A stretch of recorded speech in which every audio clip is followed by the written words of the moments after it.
ನಮಸ್ಕಾರ. ಬೆಳಗಿನಿಂದ ಈ ಕ್ಷಣದವರೆಗೂ ನಡೆದಂತಹ ಎಲ್ಲಾ ವಿದ್ಯಮಾನಗಳನ್ನು ತಿಳಿಸುವಂತಹ 30 ಮಿನಿಟ್ಸ್ 30 ನ್ಯೂಸ್ಗೆ ಸ್ವಾಗತ. ನಾನು ನವಿತಾ ಜೈನ್. ನನ್ನ ಜೊತೆ ಇದ್ದಾರೆ ನಾನು ಸೌಮ್ಯ ಮಳಲಿ. ನಿವಾರ್ ಚಂಡಮಾರುತದ ಅಬ್ಬರ ಕರ್ನಾಟಕದಲ್ಲೂ ಕೂಡ ಇರುವಂತಹ ಹಿನ್ನೆಲೆಯಲ್ಲಿ ಯಾವ ರೀತಿಯಾಗಿ ಈಗ ಕರ್ನಾಟಕದಲ್ಲಿ ಎಚ್ಚರಿಕೆಯನ್ನ ವಹಿಸಲಾಗಿದೆ, ಏನೆಲ್ಲ ಎಚ್ಚರಿಕೆಯನ್ನ ತೆಗೆದುಕೊಳ್ಳಲಾಗಿದೆ ಅನ್ನೋದರ ಜೊತೆಗೆ ಇವತ್ತು ನಡೆದಂತಹ ರಾಜ್ಯ ರಾಜಕೀಯದ ಡೆವಲಪ್ಮೆಂಟ್ಸ್ ಏನೇನು, ಸಿಬಿಐ ಅವರು ಈಗಾಗಲೇ ವಿಚಾರಣೆಯನ್ನ ನಡೆಸಿದ್ದಾರೆ. ಡಿಕೆ ಶಿವಕುಮಾರ್ ಅವರದು ಇವತ್ತು ಈಗಾಗಲೇ ಅವರು ಗೋವಾ ಗುಜರಾತ್ ಪ್ರವಾಸವನ್ನು ಕೂಡ ಮತ್ತೆ ಮಾಡ್ತಾ ಇದ್ದಾರೆ. ಹಾಗಾದ್ರೆ ಎಲ್ಲ ಪ್ರಮುಖ ಸುದ್ದಿಗಳನ್ನು ಒಂದೊಂದಾಗಿ ನೋಡ್ತಾ ಹೋಗೋಣ. ದಕ್ಷಿಣ ಭಾರತದ ಮೇಲೆ ನಿವಾರ್ ವಾರ್ ಶುರು ಮಾಡಿದೆ. ಚೆನ್ನೈ ಸೇರಿದಂತೆ ತಮಿಳುನಾಡು, ಪುದುಚೇರಿಯಲ್ಲಿ ಅಬ್ಬರ ಸೃಷ್ಟಿಸಿರುವ ಮಳೆ ನಾಳೆ ಕರ್ನಾಟಕಕ್ಕೆ ಎಂಟ್ರಿ ಆಗಲಿದೆ.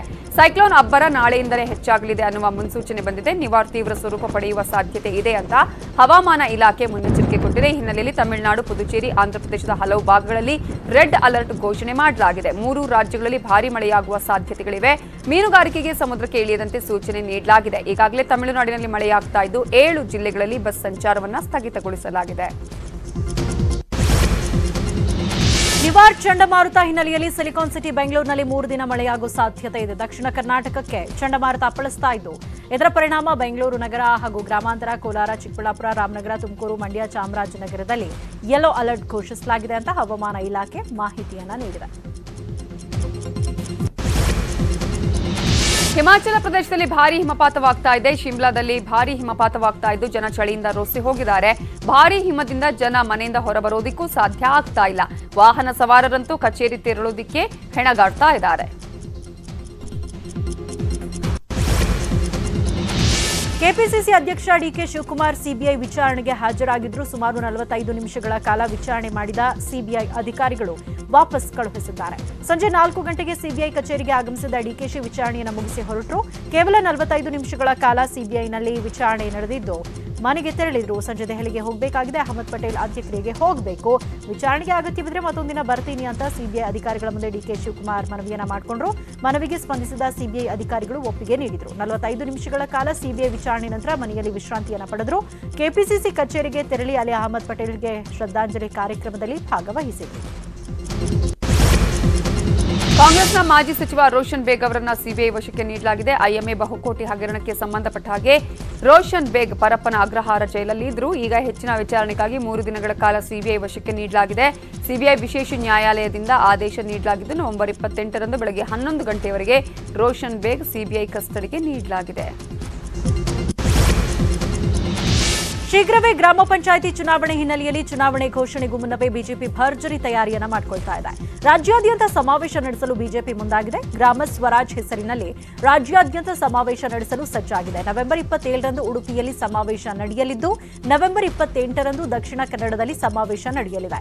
ನವೆಂಬರ್ 29ರಂದು ಚಿಕ್ಕಬಳ್ಳಾಪುರದಲ್ಲಿ, ನವೆಂಬರ್ 30ರಂದು ಕೋಲಾರದಲ್ಲಿ, ಡಿಸೆಂಬರ್ 1ರಂದು ರಾಮನಗರದಲ್ಲಿ, ಡಿಸೆಂಬರ್ 2ರಂದು ಬೆಂಗಳೂರು ಗ್ರಾಮಾಂತರದಲ್ಲಿ ಹಾಗೂ ಡಿಸೆಂಬರ್ 7ರಂದು ಬೆಂಗಳೂರು ನಗರದಲ್ಲಿ ಸಮಾವೇಶ ಹಮ್ಮಿಕೊಂಡಿದೆ. ಗ್ರಾಮ ಸ್ವರಾಜ್ಯ ಸಮಾವೇಶದ ಮೂಲಕ ಪಕ್ಷ ಬಲವರ್ಧನೆಗೆ ಬಿಜೆಪಿ ಮುಂದಾಗಿದೆ. ಕುರುಬರಿಗೆ ಎಸ್ಟಿ ಮೀಸಲಾತಿ ಹೋರಾಟದ ನೆಪದಲ್ಲಿ ಈಶ್ವರಪ್ಪ ಅಸಲಿ ಆಟ ಈಗ ಶುರು ಮಾಡಿದ್ದಾರೆ. ದೆಹಲಿಯಲ್ಲಿ ಸಂತೋಷ್ ನಿವಾಸದಲ್ಲಿ ಕುರುಬ ಸಮುದಾಯದ ಸ್ವಾಮೀಜಿಗಳೊಂದಿಗೆ ಬಿಎಲ್ ಸಂತೋಷ್ ಭೇಟಿ ಮಾಡಿ ಚರ್ಚೆ ನಡೆಸಿದರು. ಕುರುಬ ಸಮುದಾಯವನ್ನ ಎಸ್ಟಿಗೆ ಸೇರಿಸುವ ಬಗ್ಗೆ ಚರ್ಚೆಯನ್ನ ನಡೆಸಲಾಗಿದೆ. ರಾಜ್ಯಾದ್ಯಂತ ಶಕ್ತಿ ಪ್ರದರ್ಶನ ಮಾಡಲು ಕುರುಬ ಸಮುದಾಯ ಸಜ್ಜಾಗಿದೆ. ಸಮುದಾಯವನ್ನ ಎಸ್ಟಿಗೆ ಸೇರಿಸುವಂತೆ ಒತ್ತಾಯಿಸಿ ಶಕ್ತಿ ಪ್ರದರ್ಶನ ಮಾಡಲು ಕುರುಬ ಸಮುದಾಯ ಮುಂದಾಗಿದ್ದು ಸಮಾವೇಶ ನಡೆಸಲು ರಾಜ್ಯ ಕುರುಬರ ಸಂಘ ನಿರ್ಧಾರ ಮಾಡಿದೆ. ಬಳಿಕ ಕನಕಪೀಠದಿಂದ ಬೆಂಗಳೂರವರೆಗೆ ಪಾದಯಾತ್ರೆ ಮಾಡುವುದಕ್ಕೆ ತೀರ್ಮಾನ ಕೈಗೊಂಡಿದ್ದಾರೆ. 2021 ಜನವರಿ 15ರಿಂದ ಪಾದಯಾತ್ರೆ ನಡೆಯಲಿದ್ದು ಕನಕ ಗುರುಪೀಠದ ನಿರಂಜನಾನಂದಪುರಿ ಸ್ವಾಮೀಜಿ ನೇತೃತ್ವ ವಹಿಸಲಿದ್ದಾರೆ. ಫೆಬ್ರವರಿ 5ಕ್ಕೆ ಪಾದಯಾತ್ರೆ ಬೆಂಗಳೂರಿಗೆ ತಲುಪಲಿದೆ. ಫೆಬ್ರವರಿ 7ರಂದು ಬೆಂಗಳೂರಿನಲ್ಲಿ ಬೃಹತ್ ಸಮಾವೇಶ ನಡೆಸುವುದಕ್ಕೆ ನಿರ್ಧಾರ ಕೈಗೊಂಡಿದ್ದಾರೆ. ಡಿಸೆಂಬರ್ 5ರಂದು ರಾಜ್ಯಾದ್ಯಂತ ನೀಡಲಾಗಿರುವ ಬಂದ್ಗೆ ಕರವೇ ಅಧ್ಯಕ್ಷ ನಾರಾಯಣಗೌಡ ಬೆಂಬಲ ಕೊಟ್ಟಿದ್ದಾರೆ. ಈ ಸಂಬಂಧ ಬೆಂಗಳೂರಲ್ಲಿ ಕರವೇ ರಾಜ್ಯಾಧ್ಯಕ್ಷ ನಾರಾಯಣಗೌಡ ಸುದ್ದಿಗೋಷ್ಠಿ ನಡೆಸಿ ರಾಜ್ಯ ಕೇಂದ್ರ ಸರ್ಕಾರದ ವಿರುದ್ಧ ರಾಜ್ಯದ ನಾನಾ ಮೂಲೆಗಳಲ್ಲಿ ಪ್ರತಿಭಟನೆ ಮಾಡಲಾಗಿದೆ. ಸರ್ಕಾರದ ವಿರುದ್ಧ ಪ್ರತಿಭಟನೆ ಘೋಷಣೆ ಹೊರತು ಮರಾಠ ಸಮಾಜದ ವಿರುದ್ಧ ಅಲ್ಲ. ಡಿಸೆಂಬರ್ 5ರ ಕರವೇ ಬಂದ್ ಅನ್ನ ಬೆಂಬಲಿಸುತ್ತೆ. ಕಾನೂನು ಕೈಗೆತ್ತಿಕೊಳ್ಳದೆ ಸಾಂಕೇತಿಕವಾಗಿ ಶಾಂತ ರೀತಿಯಲ್ಲಿ ಬಂದ್ ಮಾಡುವಂತೆ ಕರವೇ ಕಾರ್ಯಕರ್ತರಿಗೆ ಕರೆ ಕೊಡಲಾಗುವುದು ಅಂತ ಹೇಳಿದರು. ಸರ್ಕಾರದ ತೀರ್ಮಾನವನ್ನು ನಾವು ಪ್ರತಿಭಟಿಸ್ತಾ ಇದ್ದೀವಿ. ಸರ್ಕಾರವನ್ನು ಎಚ್ಚರಿಸ್ತಾ ಇದ್ದೀವಿ, ನೀವು ಇಂಥ ತೀರ್ಮಾನವನ್ನು ತಗೋಬೇಡಿ. ವಾಟಾಳ್ ನಾಗರಾಜ್ ಅವರು ಕರೆದಿರುವಂಥ ಕನ್ನಡ ಪರ ಸಂಘಟನೆಗಳು ಕರೆದಿರುವಂಥ ಬಂದ್ ಏನಿದೆ ಆ ಬಂದ್ಗೆ ಕರ್ನಾಟಕ ರಕ್ಷಣಾ ವೇದಿಕೆ ಬೆಂಬಲ. ಬೆಂಗಳೂರಿನ ಕೆಪಿಸಿಸಿ ಕಚೇರಿಯಲ್ಲಿ ಅಹಮದ್ ಪಟೇಲ್ ಶ್ರದ್ಧಾಂಜಲಿ ಸಭೆ ನಡೆಯಿತು. ಸಭೆಯಲ್ಲಿ ವಿಪಕ್ಷ ನಾಯಕ ಸಿದ್ದರಾಮಯ್ಯ, ರಾಜ್ಯಸಭಾ ಸದಸ್ಯ ಮಲ್ಲಿಕಾರ್ಜುನ್ ಖರ್ಗೆ, ಕೆಪಿಸಿಸಿ ಅಧ್ಯಕ್ಷ ಡಿಕೆಶಿ ಸೇರಿದಂತೆ ಕಾಂಗ್ರೆಸ್ ನಾಯಕರು ಭಾಗಿಯಾಗಿದ್ದರು. ಅಹಮದ್ ಪಟೇಲ್ ಆತ್ಮಕ್ಕೆ ಶಾಂತಿ ಕೋರಿ ಮೌನಾಚರಣೆ ಮೂಲಕ 1 ನಿಮಿಷದ ಶ್ರದ್ಧಾಂಜಲಿ ಸಲ್ಲಿಸಿದರು. ಬಳಿಕ ಮಾತನಾಡಿದ ಮಲ್ಲಿಕಾರ್ಜುನ್ ಖರ್ಗೆ, ವಿಪಕ್ಷ ನಾಯಕ ಸಿದ್ದರಾಮಯ್ಯ ಅಹಮದ್ ಪಟೇಲ್ರ ಬಗ್ಗೆ ಗುಣಗಾನ ಮಾಡಿದರು. ನಾವು ನಿಜವಾಗ್ಲೂ ನಮ್ಮ ಒಬ್ಬ ಹಿರಿಯ ನಾಯಕನನ್ನು ಕಳ್ಕೊಂಡಿದ್ದೆ. ನಮ್ಮ ಪಕ್ಷದ ಒಬ್ಬ ಕಂಬ ಇದ್ದಂಗೆ, ಸ್ತಂಭ ಇದ್ದಂಗೆ. ಅವರ ಯಾವುದೇ ಪ್ರಸಂಗದಲ್ಲಿಯೂ ಕೂಡ ಏನೇ ಬಂದರೂ ಕೂಡ ಅವ್ರ ಹತ್ರ ಜನ ಹೋಗಿ ಕೇಳಿಕೊಳ್ತಾ ಇದ್ರು. ಅಂತ ಅವರು ಚತುರ ರಾಜಕಾರಣಿ, ಹೆಚ್ಚು ಮುಂದುಗಡೆ ಬರದೇ ಇದ್ರು ಕೂಡ ಹಿಂದುಗಡೆ ಅವರ ಪಾತ್ರ ಇದೆಯಲ್ಲ ಬಹಳ ದೊಡ್ಡದಾಗಿತ್ತು. ಕಾಂಗ್ರೆಸ್ಸು ಅದು ಗಟ್ಟಿಯಾಗಿ ಉಳ್ಕೊಂಡು ಬಂದಿದ್ರೆ, ಒಗ್ಗಟ್ಟನ್ನು ಕಾಪಾಡ್ಕೊಂಡು ಬಂದಿದ್ರೆ ಅಹಮದ್ ಪಟೇಲ್ ಅವರ ಪಾತ್ರ ಬಹಳ ದೊಡ್ಡದಾಗಿತ್ತು ಅಂತಕ್ಕಂಥದ್ದನ್ನ ಇವತ್ತು ಕೇಂದ್ರ ಹಣಕಾಸು ಸಚಿವೆ ನಿರ್ಮಲಾ ಸೀತಾರಾಮನ್ ಅವರನ್ನ ಉಡುಪಿ ಚಿಕ್ಕಮಗಳೂರು ಸಂಸದೆ ಶೋಭಾ ಕರಂದ್ಲಾಜೆ ಭೇಟಿಯಾಗಿದ್ದಾರೆ. ದೆಹಲಿಯಲ್ಲಿ ಭೇಟಿ ಮಾಡಿದ ಶೋಭಾ ಕರಂದ್ಲಾಜೆ ರಾಜ್ಯದ ಕಾಫಿ ಬೆಳೆಗಾರರ ಸಮಸ್ಯೆಗಳ ಕುರಿತು ಚರ್ಚೆ ನಡೆಸಿದರು. ಹಲವು ವರ್ಷಗಳಿಂದ ಹವಾಮಾನ ವೈಪರೀತ್ಯದಿಂದ ಕಾಫಿ ಬೆಳೆಗಾರರು ತೀವ್ರ ಸಂಕಷ್ಟದಲ್ಲಿದ್ದಾರೆ. ಅತಿವೃಷ್ಟಿ, ಅನಾವೃಷ್ಟಿ, ಕಾರ್ಮಿಕರ ಸಮಸ್ಯೆ, ಬೆಳೆಗೆ ತಕ್ಕ ಬೆಲೆ ಇಲ್ಲದಿರುವುದು ಸೇರಿದಂತೆ ಕಾಫಿ ಬೆಳೆಗಾರರು ಹಲವು ಸಮಸ್ಯೆಗಳನ್ನು ಚರ್ಚೆ ನಡೆಸಿದರು. ಕೇಂದ್ರ ಸರ್ಕಾರ ಅಗತ್ಯ ಪರಿಹಾರ ಕೊಡುವಂತೆ ಮನವಿ ಮಾಡಿದ್ದು, ಮನವಿಗೆ ಕೇಂದ್ರ ಸಚಿವೆ ಸ್ಪಂದಿಸಿ ಅಗತ್ಯ ಕ್ರಮಗಳನ್ನು ಕೈಗೊಳ್ಳುವುದಾಗಿ ಭರವಸೆ ಕೊಟ್ಟಿದ್ದಾರೆ. ಸಚಿವ ಸಂಪುಟ ವಿಸ್ತರಣೆಯೋ ಪುನರ್ರಚನೆಯೋ ಅನ್ನೋ ಬಗ್ಗೆ ಆಕಾಂಕ್ಷಿಗಳಲ್ಲಿ ಟೆನ್ಷನ್ ಶುರುವಾಗಿದೆ. ಈ ಪ್ರಶ್ನೆಗೆ ಉತ್ತರ ಇನ್ನೆರಡು ದಿನದಲ್ಲಿ ಗೊತ್ತಾಗುತ್ತೆ ಅಂತ ಮಹದೇಶ್ವರ ಬೆಟ್ಟದಲ್ಲಿ ಸಿಎಂ ಯಡಿಯೂರಪ್ಪ ಸ್ಪಷ್ಟನೆಯನ್ನ ಕೊಟ್ಟರು. ಅಲ್ಲದೆ ಶ್ರೀನಿವಾಸ್ ಪ್ರಸಾದ್ ಅಸಮಾಧಾನ ವಿಚಾರಕ್ಕೆ ಪ್ರತಿಕ್ರಿಯಿಸಿ ಅವರನ್ನ ಕರೆದು ಮಾತನಾಡ್ತೀನಿ, ಎಲ್ಲವೂ ಸರಿ ಹೋಗಿದೆ ಅಂತ ಹೇಳಿದ್ರು.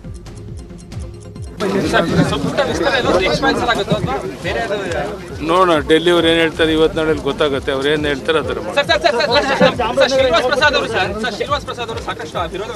ಇವತ್ತು ಬಂದಿದ್ರು ಕುಂತು ಚರ್ಚೆ ಎಲ್ಲ ಮಾಡಿದ್ರು. ಕೋಲಾರದಲ್ಲಿ ಕೋಡಿಮಠದ ಶ್ರೀಗಳು ಭವಿಷ್ಯ ನುಡಿದಿದ್ದು ಮುಂಬರುವ ಗ್ರಹಣದ ನಂತರವೂ ಅಪಾಯ ಇದೆ ಅಂತ ಎಚ್ಚರಿಕೆಯನ್ನು ಕೊಟ್ಟಿದ್ದಾರೆ. ಇದು ಜಾಗತಿಕ ಸಮಸ್ಯೆ, ಒಂದು ದೇಶ ಅಥವಾ ರಾಜ್ಯದಲ್ಲ. ಕೋವಿಡ್ ನಿಲ್ಲುವ ಲಕ್ಷಣಗಳು ಕಡಿಮೆ ಇದೆ. ಕೊರೋನಾ ತಡೆಯೋದಕ್ಕೆ ಸ್ವಚ್ಛತೆ ಬಹಳ ಮುಖ್ಯ. ಒಳ್ಳೆಯ ಸಂಪ್ರದಾಯಗಳನ್ನು ಕೈಬಿಟ್ಟಿರುವುದರಿಂದ ಕಾಯಿಲೆಗಳು ಹಿಂಬಾಲಿಸುತ್ತಿವೆ. 1 ಗ್ರಾಂ ಕೊರೋನಾ ಜಗತ್ತಿನ 700 ಕೋಟಿ ಜನರನ್ನ ಹೆದರಿಸ್ತಾ ಇದೆ. ಬರಲಿರುವ ಗ್ರಹಣಗಳಿಂದ ಲೋಕಕಂಟಕವಾಗಲಿದೆ, ವಿಪರೀತವಾದ ಭೂಕಂಪನಗಳಾಗಲಿವೆ, ಭಾರೀ ಪ್ರಮಾಣದಲ್ಲಿ ಮಳೆಯಾಗಲಿದೆ ಅಂತ ಹೇಳಿದ್ದಾರೆ. ಬೆಂಗಳೂರಿನಲ್ಲಿ ವೀಲಿಂಗ್ ಮತ್ತು ಅತಿವೇಗದ ಚಾಲನೆ ಹೆಚ್ಚಾಗಿದ್ದು ಪೊಲೀಸ್ ಕಮಿಷನರ್ ಗಂಭೀರವಾಗಿ ಇದನ್ನು ಪರಿಗಣಿಸಿದ್ದಾರೆ. ಹೀಗಾಗಿ ವೀಲಿಂಗ್ ಮಾಡುವ ಪುಂಡ್ರಿಗೆ ಭದ್ರತಾ ಕಲಂ ಕೇಸ್ ಹಾಕುವ ಮೂಲಕ ಬಿಸಿ ಮುಟ್ಟಿಸುತ್ತಿದ್ದಾರೆ. 23 ಟ್ರಾಫಿಕ್ ಸ್ಟೇಷನ್ಗಳಲ್ಲಿ ಕೇವಲ 2 ತಿಂಗಳಲ್ಲಿ 433 ಕೇಸ್ ದಾಖಲಾಗಿದೆ. ಆರ್ಟಿ ನಗರ ಠಾಣಾ ವ್ಯಾಪ್ತಿಯಲ್ಲಿ 100ಕ್ಕೂ ಹೆಚ್ಚು ಕೇಸ್ ದಾಖಲಾಗಿದೆ. ಪ್ರತಿಯೊಬ್ಬರ ಬಳಿಯೂ ದಾಖಲೆ ಪಡೆದು 2 ಲಕ್ಷ ಬಾಂಡ್ ಬರೆಸಿಕೊಂಡು 6 ತಿಂಗಳು ಬಾಂಡ್ಗೆ ಕಾಲಾವಕಾಶ ಕೊಟ್ಟು ಸೂಚನೆಯನ್ನ ಕೊಡ್ತಾ ಇದ್ದಾರೆ. ಇನ್ನು ಕರ್ಕಶ ಶಬ್ದದ ಸೈಲೆನ್ಸರ್ ಬಳಸಿದ್ರು ಮುಲಾಜಿಲ್ಲದೆ ಕೇಸ್ ಹಾಕ್ತಿದ್ದಾರೆ. ಯಾರಾದರೂ ಅತಿ ವೇಗದ ಚಾಲನೆ ಕಂಡು ಬಂದ್ರೆ ಲಾ ಅಂಡ್ ಆರ್ಡರ್ ಠಾಣೆಗೆ ಒಪ್ಪಿಸಿ ರಿಪೋರ್ಟ್ ನೀಡಲಿದ್ದಾರೆ. ಬೊಲೆರೋ ಮತ್ತು ಬೈಕ್ ನಡುವೆ ಡಿಕ್ಕಿ ಸಂಭವಿಸಿ ಬೈಕ್ ಅಪಘಾತದಲ್ಲಿ ಸವಾರ ನರಳಾಡಿ ಸಾವನ್ನಪ್ಪಿರುವ ಘಟನೆ ಹಾವೇರಿಯಲ್ಲಿ ನಡೆದಿದೆ. ಹಿರೇಕೆರೂರು ತಾಲೂಕಿನ ಹಿರೇಮತ್ತೂರು ಕ್ರಾಸ್ ಬಳಿ ಬೊಲೆರೋ ವಾಹನ ಮತ್ತು ಬೈಕ್ ನಡುವೆ ಡಿಕ್ಕಿಯಾಗಿದೆ. 2 ಕಾಲು ಮುರಿದುಕೊಂಡು ರಸ್ತೆ ಬದಿ ಸವಾರ ಒದ್ದಾಡಿದ್ದಾನೆ. ವಿಡಿಯೋ ಮಾಡುತ್ತಾ ನೋಡುತ್ತಾ ಜನ ನಿಂತಿದ್ದು 1 ಗಂಟೆ ಬಳಿಕ ಆಸ್ಪತ್ರೆಗೆ ಸೇರಿಸುವ ಮಾರ್ಗ ಮಧ್ಯೆ ಈ ಸವಾರ ಸಾವನ್ನಪ್ಪಿದ್ದಾನೆ. ಮೃತ ಹಿರೇಮೊರಬ ಗ್ರಾಮದ ನಿವಾಸಿ ರಮೇಶ್ ಮಾರೋಳ್ಳಿ ಅಂತ ಹೇಳಲಾಗಿದೆ. ಕೇಂದ್ರ ಸರ್ಕಾರದಿಂದ ಹೊಸ ಮಾರ್ಗಸೂಚಿ ಬಿಡುಗಡೆಯಾಗಿದೆ. ಅಂತಾರಾಷ್ಟ್ರೀಯ ವಿಮಾನ ಹಾರಾಟ ಇಲ್ಲ. ಚಿತ್ರಮಂದಿರಗಳಲ್ಲಿ 50% ಪ್ರೇಕ್ಷಕರಿಗೆ ಅವಕಾಶ ನೀಡಲಾಗಿದೆ. ಈಜುಕೊಳ, ವ್ಯಾಪಾರ ಪ್ರದರ್ಶನ ಹಾಲ್, ಸಾರ್ವಜನಿಕ ಕಾರ್ಯಕ್ರಮಗಳಲ್ಲಿ 20ಕ್ಕೂ ಹೆಚ್ಚು ಜನರಿಗೆ ಅವಕಾಶ ಇಲ್ಲ. ಕೊರೋನಾ ಶಿಷ್ಟಾಚಾರ ಕಟ್ಟುನಿಟ್ಟಾಗಿ ಜಾರಿ ಮಾಡಬೇಕು ಅಂತ ರಾಜ್ಯಗಳಿಗೆ ಕೇಂದ್ರ ಗೃಹ ಸಚಿವಾಲಯ ಸೂಚನೆಯನ್ನು ಕೊಟ್ಟಿದೆ. ಡಿಸೆಂಬರ್ 1ರಿಂದ 31ರವರೆಗೆ ಮಾರ್ಗಸೂಚಿ ಅನ್ವಯವಾಗಲಿದೆ. ಕಂಟೈನ್ಮೆಂಟ್ ವಲಯಗಳಲ್ಲಿ ಕಟ್ಟುನಿಟ್ಟಾಗಿ ಹೊಸ ಮಾರ್ಗಸೂಚಿ ಜಾರಿ ಮಾಡಬೇಕು. ಕೊರೋನಾ ಕೇಸ್ ಕಡಿಮೆ ಇರುವಂತೆ ನೋಡಿಕೊಳ್ಳಿ ಅಂತ ಕೇಂದ್ರ ಸರ್ಕಾರ ಆದೇಶಿಸಿದೆ. ಹುಬ್ಬಳ್ಳಿಯಲ್ಲಿ ಹಾಡಹಗಲೇ ರಿಯಲ್ ಎಸ್ಟೇಟ್ ಉದ್ಯಮಿಯ ಬರ್ಬರ ಹತ್ಯೆ ನಡೆದಿದೆ. ನಡು ರಸ್ತೆಯಲ್ಲಿಯೇ ಚಾಕುವಿನಿಂದ ಇರಿದು ದುಷ್ಕರ್ಮಿ ಪರಾರಿಯಾಗಿದ್ದಾನೆ. ಹುಬ್ಬಳ್ಳಿಯ ದುರ್ಗದ ಬೈಲ್ ಬಳಿ ದುಷ್ಕರ್ಮಿ ಚಾಕುವಿನಿಂದ ಉದ್ಯಮಿ ರಮೇಶ್ ಭಾಂಡಾಗೆ ಇರಿದಿದ್ದು ತೀವ್ರ ರಕ್ತಸ್ರಾವದಿಂದ ಬಳಲ್ತಾ ಇದ್ದ ರಮೇಶ್ ಭಾಂಡಗೆಯನ್ನ ಸ್ಥಳೀಯರು ಕಿಮ್ಸ್ ಆಸ್ಪತ್ರೆಗೆ ದಾಖಲಿಸಿದ್ರು. ಆದರೆ ಉದ್ಯಮಿಯ ಉಸಿರು ನಿಂತು ಹೋಗಿತ್ತು. ಭೂವ್ಯಾಜ್ಯದ ಕಾರಣಕ್ಕಾಗಿಯೇ ಕೊಲೆ ನಡೆದಿದೆ ಎನ್ನಲಾಗಿದೆ. ಕೊಲೆಯ ದೃಶ್ಯಗಳು ಸಿಸಿಟಿವಿಯಲ್ಲಿ ಸೆರೆಯಾಗಿದೆ. ಕಾಫಿನಾಡು ಚಿಕ್ಕಮಗಳೂರಲ್ಲಿ ಒಂದೇ ಕುಟುಂಬದ 3 ಅಣ್ಣ ತಮ್ಮಂದಿರು ಸೇರಿ 5 ನೀರು ಪಾಲಾಗಿದ್ದಾರೆ. ದೀಪಕ್, ದಿಲೀಪ್, ರಘು, ಸುದೀಪ್, ಸಂದೀಪ್ ಮೃತ ದುರ್ದೈವಿಗಳು. 3 ಯುವಕರು ಮದುವೆ ಸಮಾರಂಭಕ್ಕೆ ಬಂದಿದ್ರು. ವಸ್ತಾರೆಯ ಹಿರೇಕೆರೆಯಲ್ಲಿ ಈ ಘಟನೆ ನಡೆದಿದೆ. ಕುಟುಂಬಸ್ಥರ ಆಕ್ರಂದನ ಮುಗಿಲು ಮುಟ್ಟಿತ್ತು. ಚಿಕ್ಕಮಗಳೂರಲ್ಲಿ ನಾಯಿಯೊಂದು ಮೃತಪಟ್ಟ ಮಾಲೀಕನನ್ನೇ ಹಿಂಬಾಲಿಸಿದೆ. ಮಧ್ಯಾಹ್ನ ಈ ಜೊತೆಗೆ ಹೋಗಿದ್ದ 5 ನೀರು ಪಾಲಾಗಿದ್ರು. ವಸ್ತಾರೆ ಹಿರೇಕೆರೆ ಬಳಿ ಈ ಘಟನೆ ನಡೆದಿತ್ತು. ಶ್ವಾನ ಮಾಲೀಕ ಸಂದೀಪ್ ಕೂಡ ಇದರಲ್ಲಿ ಸಾವನ್ನಪ್ಪಿದ್ರು. ಆದರೆ ಶ್ವಾನ ಇನ್ನೂ ಕೂಡ ಮಾಲೀಕನಿಗಾಗಿ ಕೆರೆ ದಂಡೆಯಲ್ಲೇ ಕಾದು ಕೂತಿತ್ತು. ತನ್ನ ಮಾಲೀಕ ಬರ್ತಾನೆ ಅಂತ ಕೆರೆ ದಂಡೆಯಲ್ಲೇ ಕಾದು ಕೂತಿತ್ತು. ಈ ಮೂಕ ಪ್ರಾಣಿಯನ್ನು ನೋಡಿ ಜನ ಮರುಕಪಟ್ಟರು. ಆ ನಂತರ ಶವವನ್ನು ತೆಗೆದುಕೊಂಡು ಹೋದಂತಹ ಸಂದರ್ಭದಲ್ಲಿ ಆಂಬ್ಯುಲೆನ್ಸ್ ಅನ್ನ ಹಿಂಬಾಲಿಸಿಕೊಂಡು ಈ ನಾಯಿ ಕೂಡ ಹೋಯಿತು. ಮಾನಸಿಕ ಅಸ್ವಸ್ಥ ವ್ಯಕ್ತಿಯೊಬ್ಬ ವಿದ್ಯುತ್ ಕಂಬ ಏರಿ ಆತ್ಮಹತ್ಯೆಗೆ ಯತ್ನಿಸಿದ ಘಟನೆ ನಡೆದಿದೆ. ಉಡುಪಿ ತಾಲೂಕಿನ ಮಲ್ಪೆಯಲ್ಲಿ ಈ ಘಟನೆ ನಡೆದಿದ್ದು, ಮಲ್ಪೆ ಬಸ್ ನಿಲ್ದಾಣದ ಬಳಿ ಕಟ್ಟಡಕ್ಕೆ ತಾಕೊಂಡಿರುವ ಹೈಟೆನ್ಷನ್ ಕಂಬ ಏರಿದ ಫಕೀರಪ್ಪ ಎಂಬಾತ ಆತ್ಮಹತ್ಯೆಗೆ ಯತ್ನಿಸಿದ್ದಾನೆ. ಸ್ಥಳಕ್ಕಾಗಮಿಸಿದ ಮಲ್ಪೆ ಠಾಣೆ ಪೊಲೀಸರು ಹರಸಾಹಸ ಪಟ್ಟು ಆತನನ್ನು ಕಂಬದಿಂದ ಇಳಿಸಿದ್ದಾರೆ.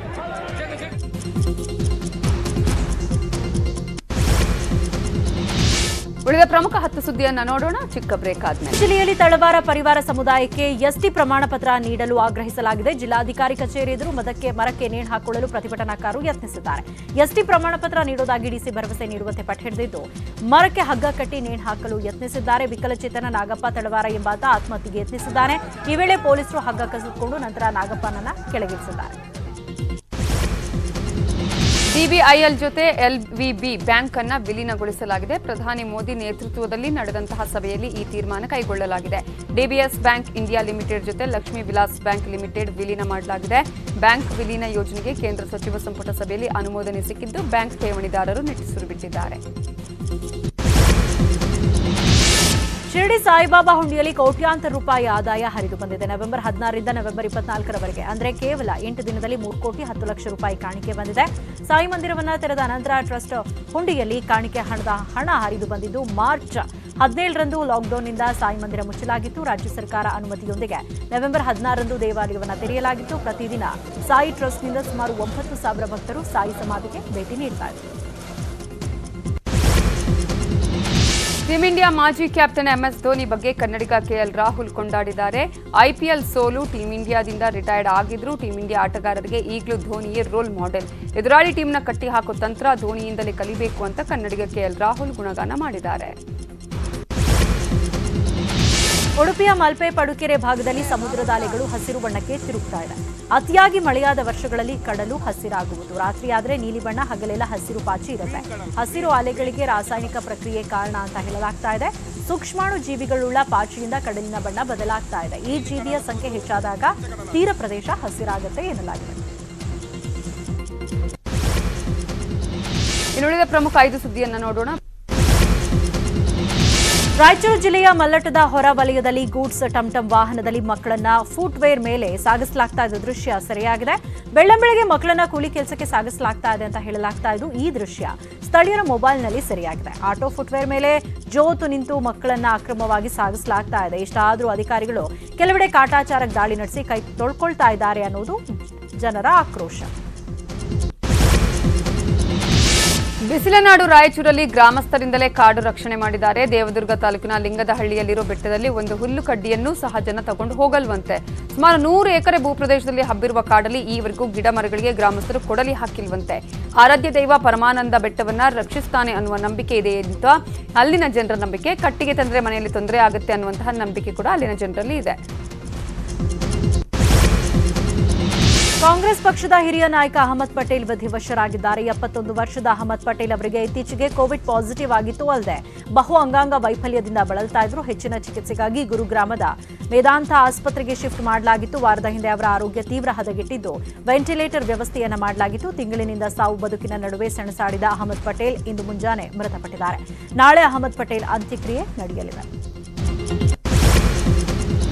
ರಾಜ್ಯದಲ್ಲಿ ಇವತ್ತು 1630 ಮಂದಿಗೆ ಕೊರೋನಾ ಸೋಂಕು ತಗುಲಿದೆ. 1333 ಮಂದಿ ಗುಣಮುಖರಾಗಿ ಡಿಸ್ಚಾರ್ಜ್ ಆಗಿದ್ದಾರೆ. 19 ಮಂದಿ ಹೆಮ್ಮಾರಿಗೆ ಸಾವನ್ನಪ್ಪಿದ್ದಾರೆ. ಬೆಂಗಳೂರಲ್ಲಿ 916 ಜನರಿಗೆ ಸೋಂಕು ಕಾಣಿಸಿಕೊಂಡಿದ್ದು 11 ಮಂದಿ ಸೋಂಕಿತರು ಸಾವನ್ನಪ್ಪಿದ್ದಾರೆ. ಸದ್ಯ ರಾಜ್ಯದಲ್ಲಿ 24,890 ಸಕ್ರಿಯ ಪ್ರಕರಣಗಳಿವೆ. ಕೋವಿಡ್-19 ಲಾಕ್ಡೌನ್ನಿಂದ ಮಂಕಾಗಿದ್ದ ಚಿತ್ರರಂಗ ಚೇತರಿಸಿಕೊಳ್ತಾ ಇದೆ. ಹೊಸ ಸಿನಿಮಾಗಳನ್ನು ರಿಲೀಸ್ ಮಾಡಲು ನಿರ್ಮಾಪಕರು ಮುಂದಾಗ್ತಾ ಇದ್ದಾರೆ. 1978 ಆಕ್ಟ್ ಚಿತ್ರಕ್ಕೆ ಪ್ರೇಕ್ಷಕರಿಂದ ಉತ್ತಮ ರೆಸ್ಪಾನ್ಸ್ ಸಿಕ್ಕಿದೆ. ಈ ಹಿನ್ನೆಲೆಯಲ್ಲಿ ಸಿನಿಮಾ ರಿಲೀಸ್ಗೆ ಚಿತ್ರತಂಡ ಮುಂದಾಗಿದೆ. ಈ ವಾರ 4 ಸಿನಿಮಾಗಳು ತೆರೆಗೆ ಬರಲಿವೆ. ಅರಿಷಡ್ ವರ್ಗ, ರನ್ 2, ಗಡಿಯಾರ ಹಾಗೂ ಮುಖವಾಡ ಇಲ್ಲದವನು 84 ಸಿನಿಮಾಗಳು ತೆರೆಗೆ ಬರೋದಕ್ಕೆ ಸಜ್ಜಾಗಿವೆ. ಈ ಬೆಳವಣಿಗೆ ಬಗ್ಗೆ ಸ್ಯಾಂಡಲ್ವುಡ್ ಮಂದಿ ಸಂತಸ ವ್ಯಕ್ತಪಡಿಸಿದ್ದಾರೆ. ಮುಂದಿನ ದಿನಗಳಲ್ಲಿ ಇನ್ನೂ ಹೆಚ್ಚಿನ ಸಂಖ್ಯೆಯಲ್ಲಿ ಸಿನಿಮಾಗಳು ರಿಲೀಸ್ ಆಗುತ್ತೆ ಅಂತ ಫಿಲ್ಮ್ ಚೇಂಬರ್ ಅಧ್ಯಕ್ಷ ಜಯರಾಜ್ ವಿಶ್ವಾಸ ವ್ಯಕ್ತಪಡಿಸಿದ್ದಾರೆ.